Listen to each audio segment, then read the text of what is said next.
There's tens of thousands of higher education institutions around the world. We have a faculty that's produced by all of these other culturally different kinds of institutions. And so, like Drucker said, not only does culture eat your breakfast, it eats your breakfast, lunch, and dinner. And so what we did was we focused intensely on changing the culture, empowering the culture with the charter, basically saying that we would not accept status quo as an explanation for anything. We would not accept, well, this is the way they do it everywhere else, who cares? And so we basically built in what we think of as the concept of continuous innovation. We can always be better. We can always do it in a new way. We can always find a way to do things in a more enhanced way. We have tens of thousands of double majors now. We have many triple majors. We've had kids graduate with 4 degrees in 4 years. We've built ways to go fast, ways to go slow, ways to do this, ways to do that. And so we just basically said that a part of our culture here, and you may not want to be a part of it, is going to be continuous innovation all the time. And it turns out that is, in almost every case, unbelievably powerful. Welcome to the Going Big podcast. I'm your host, Kevin Gentry, and this is the place where we celebrate bold moves and big ideas. Each week, I sit down with inspiring leaders, entrepreneurs, and change makers who are making a significant impact in their careers and in their communities. Whether you're looking to level up your leadership, pursue your passion, or just get inspired to take your next big leap, this is where those stories come to life. Now, if you're listening on iTunes, YouTube, or anywhere else you tune into podcasts, be sure to hit that subscribe button so you'll never miss an episode. Now, let's dive in to what it means to truly go big. Welcome back, ladies and gentlemen, to another episode of the Going Big podcast. I'm your host, Kevin Gentry, and our guest today, as you're about to see, is one of the most visionary, transformational, consequential leaders in America today. I would argue, certainly in the area of higher education. For more than 2 decades, Dr. Michael Crow has served as the president of Arizona State University. And as you're about to see, what he's doing is just totally rethinking how we see education, the role of it, and what he's done at ASU is just extraordinary. So, Dr. Crow, it's great to have you. Thanks for joining us today on the Going Big podcast. Yeah, thanks, Kevin. It's great to have a chance to talk again. Really looking forward to this, and I know our listeners are as well. But just to kind of set the stage for this, how would you answer the question in terms of what do you see as the role of higher education in America today in 2026? Well, I mean, I think the role is, as it was articulated by some of the founding fathers, Adams, Washington, Franklin, all thought that higher education was essential to the success of the country. And back in those days, they just had a few colleges. They were very good, small. As the country grew, as the democracy expanded, the people have asked the universities to step up several times. The land-grant universities that got built, the victory in World War II that was heavily influenced by the scientific discoveries, the ways that the medical schools and the medical research in the country has evolved, the way that the economy has been unbelievably accelerated by fundamental discoveries and so forth. And so, you know, I think that the fundamental role of the universities going forward is really twofold. How can we better serve the democracy and the success of the republic in all things? And I think we've gotten a little bit off track in the last few decades maybe in that regard. And then second, you know, we have this central role where we're the part of society which is heavily concentrated on enabling the future. So we're producing the new thinkers, the new designers, the new kinds of musical expressionists, the new writers. We're laying down the track for new technologies, fusion power, quantum theory, quantum computing. We're doing all these things, new ways to fight cancer, new ways to beat cancer.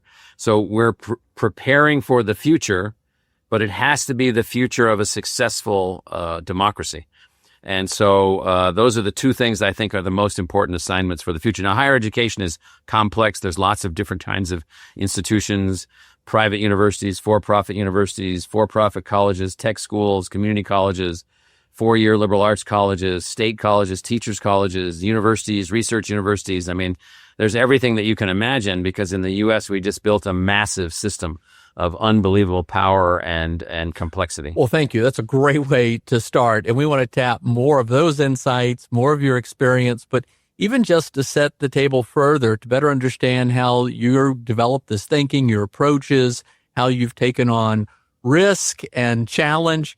Tell us a little bit about yourself. My understanding is you grew up in San Diego in a Navy family. How did just your growing up begin to affect maybe how you see the world, the role of education, how you just think about challenging the established order?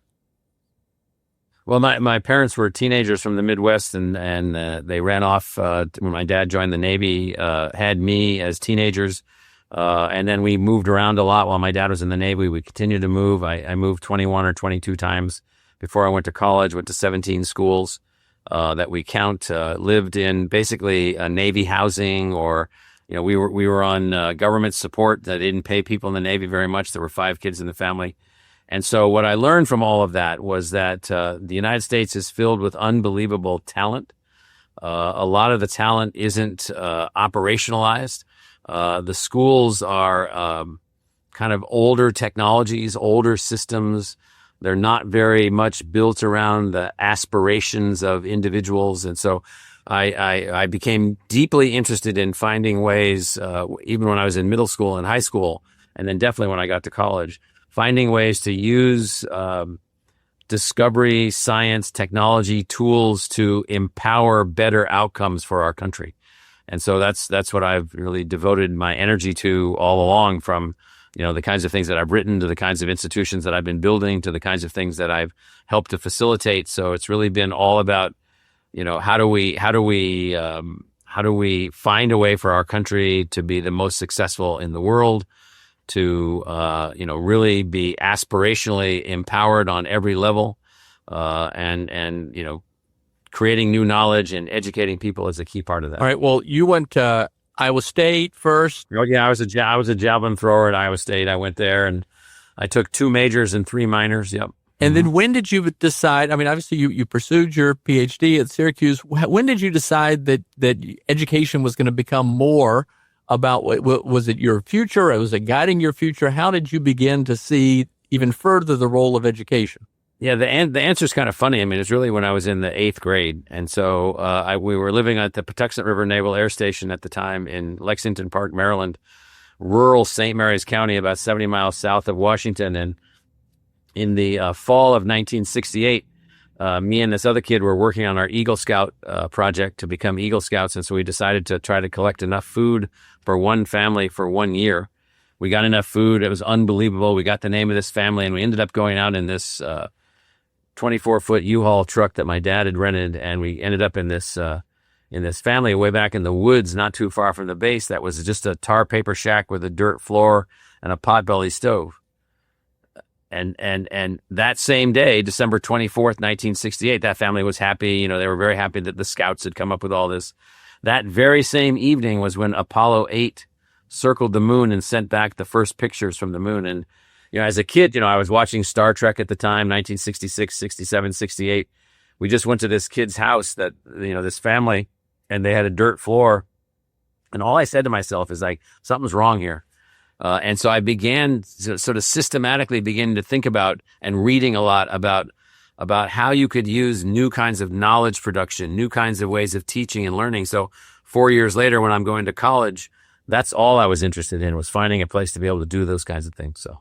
Fascinating. All right. So one part of what you've addressed is this notion in America that somehow prestige related to sort of the limited numbers of students at certain universities is very key. That's one of the big notions you've challenged, which we'll get into with respect to Arizona State. But how did you begin to come up with some of these views? Was it just direct experiences? Was it reading? Were there particular mentors, exposure? Well, I mean, I think it was it was reading. It was reading history. It was trying to understand how the country was built. We spent a lot of time when my dad was moving around to different places, going to Civil War battlefields, and I would always study what was going on and go to revolutionary sites, and I would study what was going on. So I became this sort of my hobby, if you will, was history, to try to understand how did we get here? How did we grow up? Where did we come from? And what I found was that we had these colleges where it just seemed to be that the colleges that were the most important or the most valued in the country were those that measured their success based on how many applicants they got and how few they admitted. So it's success through selectivity.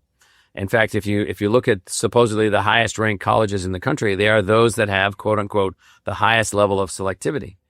And so there's nothing wrong with selectivity, except for one thing. If every college operates that way and every university operates that way, we basically have then replicated the British system of social hierarchy. And I was relatively convinced by the time I was a teenager that I thought we overthrew that. I thought that this was a country where your parents and your family income wasn't going to be the determiner of your success. And so along the way, I started learning and studying and looking at institutions, and we got lots of institutions here. And so I began to sense and to understand all kinds of things. There was a book that was written. Obviously all the stuff you read normally, but there was a book I read as a younger person called "The Moon and the Ghetto," by an economist named Richard Nelson. It was like, how can you put people on the moon and we still have ghettos? Well, there's lots of explanations for that. But some of them are that we haven't found a way to build a system of pure merit, an egalitarian system where your merit is the mechanism by which you advance. Now, I'm not suggesting that the system hasn't tried to do this or that it can't do this. I'm just saying that, at a big research university like ASU, it turns out that you're going to be one of two things. You're going to be either highly selective, admitting only a handful of students, or you're going to admit lots of students and they're not going to do very well because the university is not going to be empowered with the top faculty or top researchers or what have you. And so, the basic model along the way was we should be able to build institutions in America that are unbelievably innovative, unbelievably creative, research capable, and then unbelievably egalitarian. And I mean by egalitarian, I mean the purest sense of that word. It is that, you are admitted, like we admit every single student qualified to attend the university, and we will adjust to that. And that's just a very different model. Our admission standards are those of Michigan or Berkeley from 1950. And that is, did you have a B average in high school? Did you take the right courses? If you did, you're in. And if you don't have resources, we'll help you find resources or a job. We'll find some way for you to get through the institution. Ladies and gentlemen, I think you now understand why I wanted to have President Crow on the Going Big podcast. He's perfect for the theme and objectives of these conversations. So one more question about your professional journey before we get to what has happened at Arizona State. You then went into some senior academic and administrative roles at Iowa State, University of Kentucky, at Columbia. What was going on there that then continued to either prepare you for or influence how you would ultimately lead when you go to Arizona State, which we'll come to next?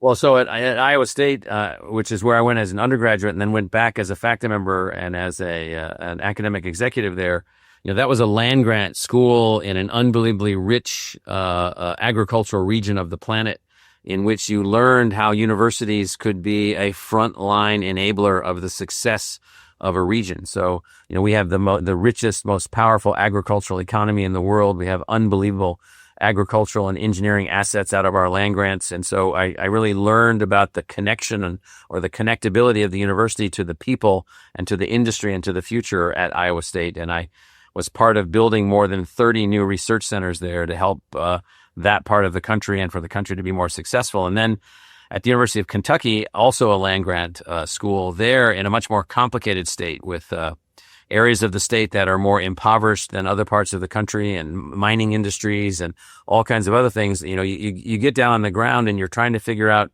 how to make the institution more powerfully impactful for the success of what the people there called the Commonwealth of Kentucky. And so you learn how to do that. Then in New York City at Columbia University, I was invited there to lead basically elements of transformation of that institution. And that was started before the Revolution as King's College in 1754. Alexander Hamilton went to that school. Dwight Eisenhower was the president of that school before he was president of the United States. A powerful, dynamic institution, deeply committed in some ways to the future of the city of New York and the region and the country and so forth. But there, what I learned about was how to build academic excellence to the highest possible level.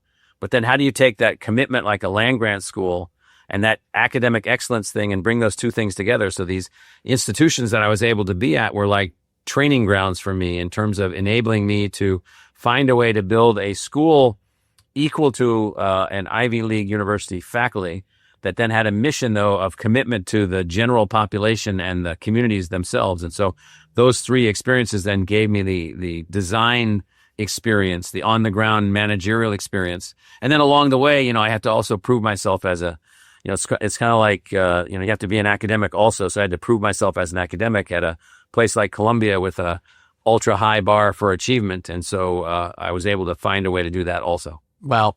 A lot of hats you wear and have worn. So now in 2002, you go to Arizona State University. You've been there now almost 25 years. Tell us about sort of that moment, the maybe initial thoughts, vision that you had, objectives that you had. Just kind of, again, set the stage for us at the beginning. Well, so Arizona as a place compared to other states, and I've lived all over the country, I mean, it's like wild territory. So there's nothing about the rules of the rest of the country that really apply in Arizona. Arizona, people come from everywhere to be here. There's no, well, this is what a university is, or this is what a government is, or this is how government should work, or this is how we should do things. I mean, this is still a wild, open, highly innovative place in which everybody gets to be able to come here. And so the folks that were here that were looking for a new university president, they said that they were looking for an entrepreneurial university leader. They were looking for someone to design a new kind of model, and they picked me in doing that. And then they basically said, well, here's what you have to do. You have to figure out how to build a university in which the government's not going to be the principal funder of the university. The principal funder of the university is going to be your entrepreneurial skill. The building of the university to be an enterprise, which is agile and flexible and adaptive and driven by market demand and driven by all kinds of things. And so I ended up here in 2002 with that license, inherited an institution that was a solid regional university, emerging as a research university, but still predominantly funded by the government and still predominantly operating as a government agency. I took a lot of the ideas that you're going to laugh at this of Margaret Thatcher when she was building public enterprises in England while she was prime minister there. So she was able to find ways to take public purpose and then find entrepreneurial energies to build public enterprises to make these things work. So we studied very closely these models that she had. And then I made a proposal when I first got here in my first few months that I was here that included three fundamental changes to the university. One was the definition of a purpose through a charter of what's become our charter, which has three elements. We'll measure the success of the university based on who we include versus who we exclude and how they succeed. So we're not going to count up how many we don't admit. It's who did we bring to the university and how did they succeed? If you can't do that, then you're not serving the public. The second thing is that we're going to become research masters and research intensive, but our measurement of success would be what value did we return to the taxpayers?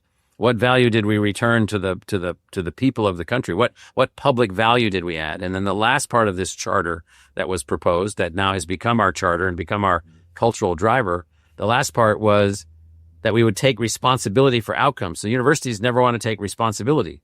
So if we have a K-12 system that's underperforming and we graduated all of the teachers, trained all the principals, and trained all of the school board members, and it's not working, well, that's our fault. That's not someone else's fault. If we have a healthcare system which is unaffordable and we train all the doctors, train all the hospital administrators, train all the economists and health economists and so forth, and it's not working, well, that's our fault. If we graduate most of the members of Congress and they can't figure out how to make a better healthcare system, well, that's also our fault.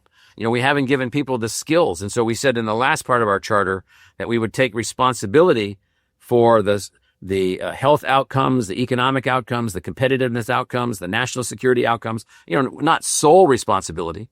But the second that you say to a university that they're responsible for something, the second that you say that you have to measure the public value of their research, and the second that you say that it's going to be measuring the outcomes of their students, it changes everything. So in Arizona, there was openness to that. There was openness to this new kind of model, openness to being entrepreneurial, openness to building this kind of public enterprise model. And these are not easy things. I mean, these institutions, some of them are 1,000 years old. Harvard's almost 400 years old. The University of Bologna in Italy is 1,000 years old. Oxford and Cambridge are hundreds of years old. And so there's cultural issues and cultural design things. And so here, what was empowered was, let's build a new kind of university. So I'll just give you a sense of what that means. So I'll just pick two things. So one, we've been able to find a way to graduate many more students and lower the cost for them to be graduates and enhance their quality in the market. So we're producing 40,000 graduates now, and we used to produce 8,000 graduates. Their value in the market is higher than it's ever been. The country needs more engineers. The president says we need more engineers, more American engineers. So the majority of our engineering students are American, vast majority. But we used to produce about 900 engineers a year with 6,000 engineering students.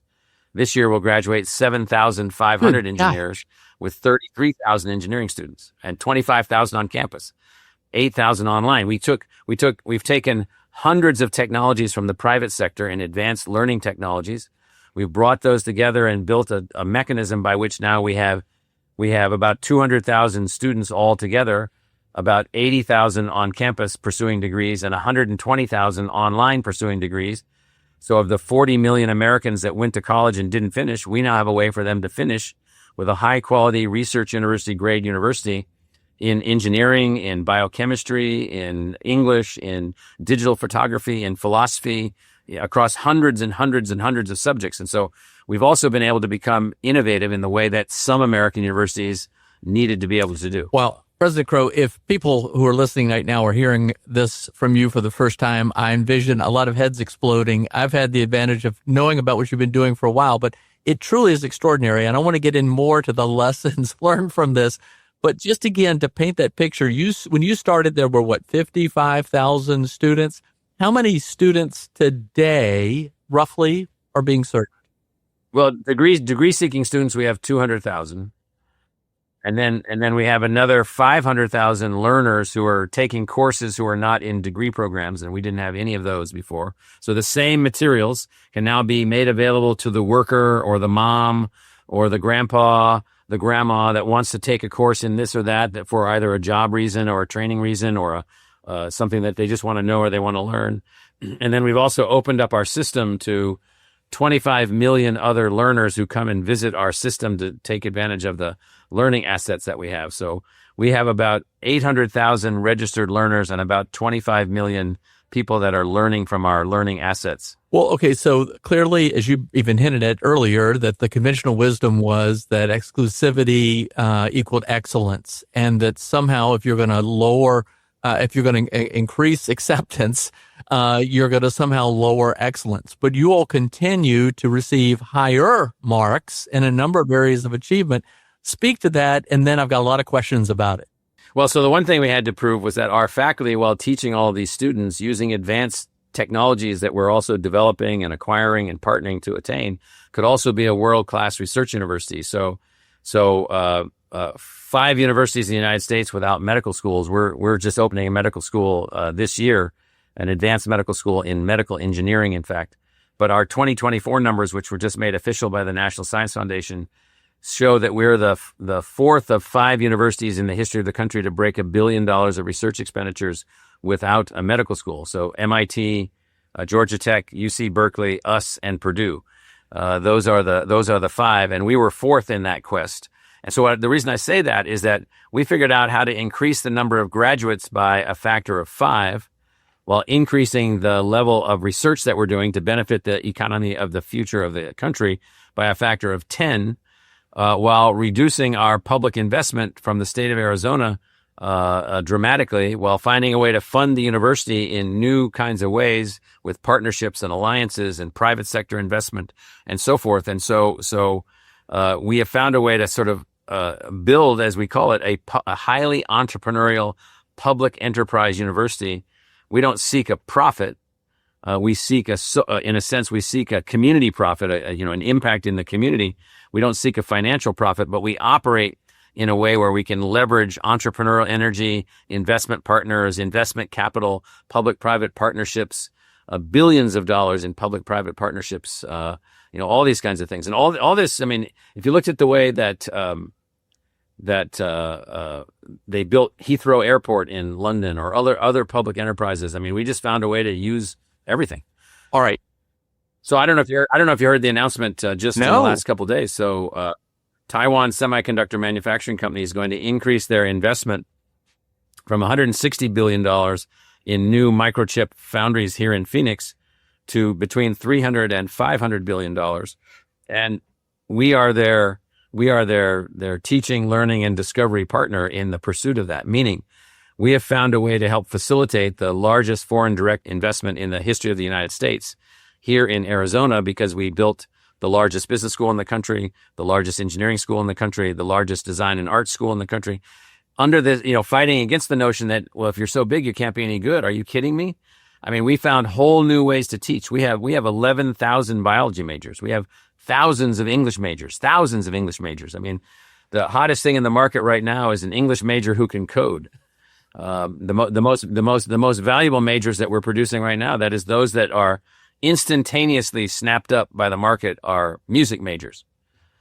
Music majors are master planners, master organizers, unbelievably disciplined, creative, expressive, speak multiple languages. They are exactly what the workforce needs. Wow. Well, I mean, you are redefining what transformation means. I just hope others not only will follow your lead, but I hope that others won't just give up. So many are really just ready to give up on higher education, just blow it all up. Yeah, I hope they don't. The Chinese have been investing for the last 36 years low trillions of dollars in the building of 100 American-style research universities.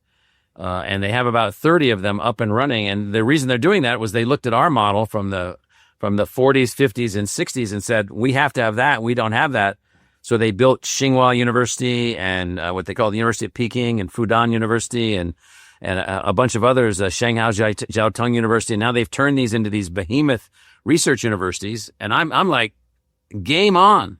We're going to compete at the highest possible level and so forth and so on. But we've got to make certain that as we ask our universities to be more impactful for the United States and more focused on the success of the United States, that we don't, as we're doing that, don't throw the baby out with the bathwater. Like, oh yeah, we wanted to correct this baby here, but we threw that out with the bathwater also. Well, okay, along those lines, if being ranked number one in terms of innovation, you obviously had to break some stuff up. You had to discard some things. Give us just a little bit of a sense for how you even approached that, maybe even a couple of examples of how you just challenged what was going on. Well, so what I said to people was, here's this charter. Don't you want to be a part of an organization focused on the success of the country, focused on the success of students by being egalitarian in our admission standards? Don't you want to have higher public value and so forth and so on? If you don't want those things, there's plenty of other places where you can go and work. And then on top of that, I said, there's no way that we can get there. There's no way that we can, return to the people what they really want from us. I said, the people have given the universities unbelievable privilege. We have tenure. We have relatively high salaries. We have, every sort of cushion and nicety that you can possibly imagine. I said, why would bus drivers and taxi drivers and hardworking men and women want to support these kinds of institutions? So even if we're not getting appropriations, we get tax breaks and tax benefits, and people can give us money. And so, the public investment in the institutions is massive, and the privilege that we're given is massive. And so I said, and what are we doing to benefit these people? And so it used to be that the argument would be, well, we're great academicians. I'm like, well, so what? There's great academicians in lots of places. We have to be great academicians, great teachers, great scientists, great creators, great thinkers, great philosophers for the success of the democracy that we're a part of. And so I used that logic. And then also I said, the old design is producing the following. So, most people that go to college in the United States don't graduate. Right. Most people that have debt from college have no diploma. Now, they do at the small, most elite schools where they're handpicked, where they already are fully qualified to graduate. But that's not the mass of the country. So I said, we've got to demonstrate that this model can be enhanced. Now, to do that, you have to change up everything. So we eliminated 85 department schools and colleges. We built 40 new, fantastically newly designed things. So for instance, we had 3 underperforming biology departments, and I said, well, you guys are okay as a faculty. You're like B plus, A minus, but your units are operating at C plus, C minus. We're not going to have any C level performers in the institution, no matter what. I'd rather have nothing. And so we began a reorganization process to enhance how many students could we educate. We now have 11,000 undergraduate biology majors. How much research could we do? We're now doing 10 to 12 times as much research as we were doing before. How many companies could we spin out? How many new technologies could we enable? We're at 20 times whatever we were doing before in the past. So it turns out that we built a charter as a thing that was aspirational for us. And then we built a modality of design being, not running a bureaucracy. We're running this thing that's continuously going to design itself to do more things. And so, yes, there's standard culture issues and faculty issues and so forth and so on. But we said, we're going to teach lots of people. We're going to build new ways to teach, new ways to learn, new ways to do research, make these things happen. And we're going to make this institution of greater value to the community, which we have been able to do, like this Taiwan Semiconductor Manufacturing Company example, which is just the latest example here in Phoenix. All right. So this begs, I think, an important question. Anybody who drives transformation is going to face challenge from entrenched interests. And you've got, I don't know about alumni. You mentioned, Phoenix is kind of like, I think, sort of the capital of free enterprise still in America. There is a spirit of independence and innovation and entrepreneurship, but it's a state-supported university. So you have political actors, you have tenured faculty, you have lots of different interests. Any particular insights for, surely you faced some challenge back? A lot, and of various types. And so within the institution, there were the entrenched interests who wanted to protect the status quo. I took down the structure of the education college, which was against charter schools, against home schools, against all kinds of things. And there were about 40 faculty members that had to exit over that. Some retired, some left, and then those that left. Then they campaigned against me. They worked against me. I won't walk through all of that, but yeah, there's lots of resistance. And so what I kept saying to them was, one, let's talk about all of this. You guys are really going off of old models and you don't really know what we're doing. Let's sit and talk. And some wanted to do that, some didn't want to do that. But really what it came down to was a lot of those people were not interested in the broader social scale success of the institution, which is my assignment. I'm the only person in the institution appointed by the representatives of the people. So this is public universities in the United States are unbelievably democratic. The presidents are appointed by boards. In other countries, they report to ministries. They report, they're a part of the government, and the public universities are appointed, the presidents are appointed by ministers. And so not here. I have a board of about 10 people, 10 citizens who are appointed through a process within the state, and I'm accountable to them. And I would say to the faculty here, listen, my assignment here is to build a university of greater impact for the future of the economy, the future of the society, the future of healthcare, the future of human capital development, the future success of the defense of the United States. And you're coming at me with these tiny, tiny, tiny little things. Okay, that's okay for you to talk about, but you got to give me these bigger ideas. And if you can't talk about the bigger ideas or focus on that, then your things are too small.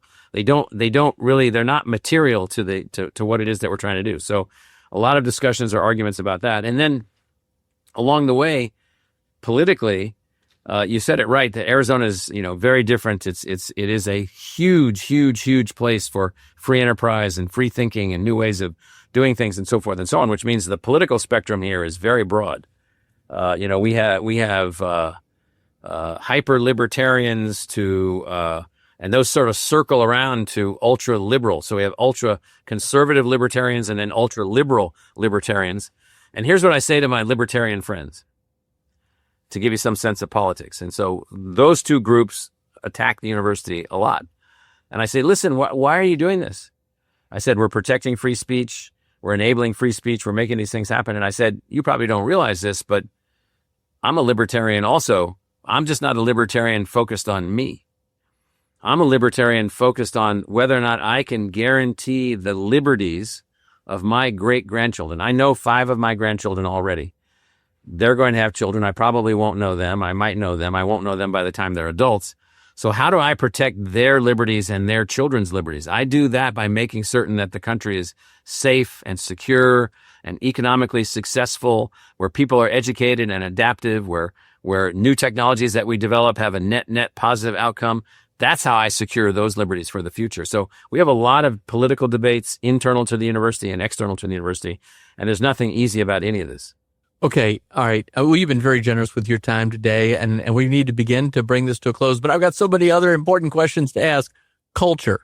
So, I mean, you laid out your strategy in line with the objectives that you'd set through your vision, and it's just amazing. But as Peter Drucker famously said, culture eats strategy for breakfast. Tell us about building the culture there that would support what you're doing. Well, this is the most difficult part of the assignment, because there's 1,400 or so institutions in the country that give bachelor's degrees. There's thousands of higher education institutions in the United States. There's tens of thousands of higher education institutions around the world. We have a faculty that's produced by all of these other culturally different kinds of institutions. And so, like Drucker said, not only does culture eat your breakfast, it eats your breakfast, lunch, and dinner. And so what we did was we focused intensely on changing the culture, empowering the culture with the charter, basically saying that we would not accept status quo as an explanation for anything. We would not accept, well, this is the way they do it everywhere else, who cares? And so we basically built in what we think of as the concept of continuous innovation. We can always be better. We can always do it in a new way. We can always find a way to do things in a more enhanced way. We have tens of thousands of double majors now. We have many triple majors. We've had kids graduate with 4 degrees in 4 years. We've built ways to go fast, ways to go slow, ways to do this, ways to do that. And so we just basically said that a part of our culture here, and you may not want to be a part of it, is going to be continuous innovation all the time. And it turns out that is, in almost every case, unbelievably powerful. And after time, I'll give you an example. So there was a physics professor that wasn't so hot on our use of advanced learning technologies to assist learning. Well, he used them. He came in and was emotional when he told me that he realized that all these kids that he'd been flunking through the years weren't stupid. He just wasn't teaching in a way where they could understand what he was saying. And now he saw using these new tools that we built. So the culture here became one in which innovation has greatly enhanced our ability to produce from any family background, any educational background. We've got kids graduating from here who, there was a young woman who graduated recently who was growing up behind Taliban lines in Afghanistan. She couldn't go to school after age 10. She took a bunch of our courses online and said, well, I want to come to your university. She never went to middle school or high school. She did very well with these online courses. They don't cost anything. And she demonstrated that she could do university level work. So we let her in. And turns out that she outperformed almost everybody else. And she might have been sort of an Abraham Lincoln type also, just sort of really self-motivated. Well, we have thousands of her now. Kids who got off track, weren't on track, found our tools, found ways to get into the university. And so the culture here, the ways that we're doing things is such that people want to be a part of all that. Oh, wow. And so that's continuous innovation. All right. I think we all want to move to Tempe. So great. Today it's only about 75 blue skies. It's pretty nice. Well, it's an appealing time of year for you to be making that argument. All right. So going big, you've gone big, literally. There are a number of people who challenge, big philanthropy, big institutions, big government, just all across the board, generally, leads to slower decision-making, less transformation, less innovation. Speak to that if you would, because you'll truly have gone big. Yeah. So one, we live in the third most populated country on the surface of the planet. We have approaching 350 million people. We're going to grow to 450 million people before we know it. We've got 25% of the global economy and 4% of the population. And so we're already big. So there's nothing about us that isn't big in everything that we do. It seems like it's big if you use the old model. So I'll take, many universities, we have 4 campuses here in Metro Phoenix, but we don't have any leadership on any of the campuses. We don't have like chancellors or whatever on the campuses. We run as a single institution. We use technology to overcome this notion of bureaucracy. So I remember when, in 2008 with the financial crisis, we were making a number of very rapid adjustments, and it was very easy to take $25 to $30 million out of the administrative costs of operating a university by just realizing that if you use the structures of the old systems from the 19th and early 20th century, you have a structure which isn't able to accommodate size or complexity. We did away with that entire structure. We did away with all of the mechanisms that cost extra money. I mean, there's university systems that have 10 presidents on 10 different campuses that produce fewer graduates than we do.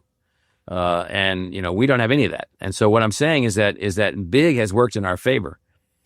Big has worked in our favor because we can buy the computers that we need and the technology tools that we need and the training assets that we need. So we have a staff of 700 people that support our 6,000 faculty members in the development of the most advanced learning tools imaginable. So if you were a faculty member, Kevin, here teaching, journalism or teaching whatever business or whatever it is that you want to teach, government, democracy, you'd have a team of instructional designers working with you at no cost to you because we're big and we can do these things, in which you'd be building whole new ways to enhance your teaching and learning and discovery outcomes. And so big has worked to our advantage because of the way that we've been able to do this. All right. Well, the average university presidency, I believe, today in the United States is about 4 years. You've been shorter more recently. Yes. And you've been there since 2002, continuing to stay innovative, cutting edge, continue to receive all these awards. And also, I think, a very important element of recognition, and that is the funds that have coming in the way of private support and other support because they see something that's working. Give us, those listening, some advice. How do you stay fresh and keep the energy and keep it going? Just give us some advice. Well, so one, it's very, if you look at the young people coming up in the country, they're really unbelievable. I mean, we have 16,000 new full-time freshmen on campus. And we meet with them all at once right at the beginning of the year. I mean, it is unbelievable what they think. We do surveys of them, what they're thinking about, what their aspirations are, what their hopes are. Not the negative stuff written in the media, not the negative stuff, all the negative stories in the newspapers and on the websites and so forth. We're talking about what they're aspiring to be. So we are driven by these next generations that are coming up, the things they want to do, the way they want the world to be, the things they want to achieve, the things they want to build. And so that's inspiring to us. And then on top of that, if you turn these things into, the rough organizational equivalent of a jail, or an institution, a post office, these are not static institutions that are performing a process function. These are discovery institutions. These are enabling institutions. And so if you do it in a way where you make it in and of itself also adaptive and innovative, it changes everything. I mean, I guarantee you that when the day comes that I decide that, or my board, I should say, decides that there's somebody better than me that, needs to do this job, because I don't make that decision. The people of Arizona make that decision. The day that happens, I'm guaranteeing you that person, whoever they are, if they don't fall back into the classic bureaucracy, it's called petite bureaucracy in the bureaucratic theory models. If they keep it alive with the energy and the creativity of the students and the faculty, there is no wearing out. There is no tiring. There is no wearing down because, one, the mission is so important. The country's success is so important. And the way that we do these things with so much creative energy. I remember during COVID, we didn't shut down. We stayed open. We kept our dorms open. We kept our classrooms open. We were hybrid. We built our own COVID test. We were able to just plow our way through this. And so we accelerated innovation. That moment during those couple of years of COVID really demonstrated to everybody that works here, this different model is a different model. It actually works. And so what we found is that it was unbelievably inspirational. There was a pack of kids here that won the Global X Prize, not the Global X Prize for masking technology. Wow. The oldest kid was 20 or 21. It was $1 million prize. How cool. And so that kind of innovative, I mean, if anything, if universities feel beleaguered or bogged down, you got the wrong people leading them. And so it's just the opposite. We've been given privilege, resources, access to resources, unbelievable assets tools, computers. I mean, we were just given, I don't know, tens of millions of dollars of hyper-performing chips by Intel so that we can go out and do great stuff. Okay, let's go out and do great stuff. Who wouldn't want to? So that's just hugely empowering. All right, final two questions. And I always ask guests this as we begin to close. First is thinking back on a younger version of yourself, high school, early days of college, whatever. What would you tell that younger version of yourself today, knowing what you now know? Well, I think that I would focus on telling that person, college, high school, believe it or not, you can actually learn more than you even learned. You can work harder. I don't mean work harder like in measurement of hours, but you can prepare yourself to even do more than you've been able to do in the life that you've had. Meaning, if you learned a little bit more and were a little bit more broadly educated and maybe a little bit more broadly aware. And so I would just say to go big. Back to the name of your show, go big. Awesome. All right. Well, then related to that, this is a tremendous profile, not just in transformation, but in leadership, in my judgment. And I'm so glad you have been a guest here today so that so many more people around the world can hear about what you've done. But the great thing is it's not just theory by any means. All of this is demonstrated practice. So for anyone listening around the world, maybe it's a prospective ASU student. Maybe this is a way to invite that next group in. Maybe it's a parent or an alumni member or anybody. What advice would you give to anyone listening about how we should think about living that more meaningful and purposeful life that is so implicit to the mission that you've laid out?